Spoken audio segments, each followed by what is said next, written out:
గంజాయి రవాణాలో స్మగ్లర్లు రోజుకో కొత్త తరహా విధానాన్ని ఎంచుకుంటున్నారు. ఇన్నాళ్లు లారీల్లో, ట్రక్కుల్లో చాటుమాటుగా గంజాయిని అక్రమంగా రవాణా చేస్తూ వచ్చిన స్మగ్లర్లు ఇప్పుడు ఏకంగా ప్రజా రవాణానే ఇందుకు వినియోగించుకుంటున్నారు.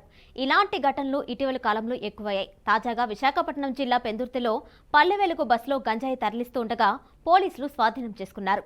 విశాఖపట్నం పెందుర్తి మధ్య గంజాయిని అక్రమంగా తరలిస్తున్నట్లు పోలీసులకు సమాచారం అందడంతో వెంటనే రంగంలోకి దిగిన పోలీసులు ఆ మార్గంలో వాహనాల తనిఖీ చేపట్టారు. ఈ క్రమంలోనే విశాఖపట్నం నుంచి పెందుర్తి వెళ్తున్న పల్లె వెలుగు ఆర్టీసీ బస్సులో సోదాలు నిర్వహించారు.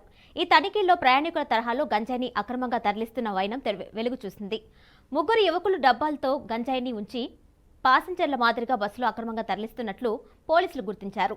వెంటనే ముగ్గురు యువకులను అదుపులోకి తీసుకున్న పోలీసులు వారి వద్ద నుంచి గంజాయిని స్వాధీనం చేసుకున్నారు.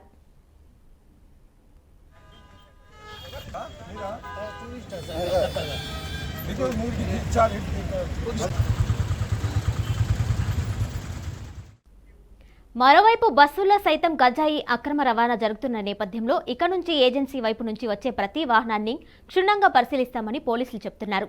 ఆర్టీసీ సిబ్బంది సమన్వయంతో బస్సుల్లో గంజాయి రవాణా జరగకుండా చర్యలు తీసుకుంటామని పోలీసులు చెబుతున్నారు.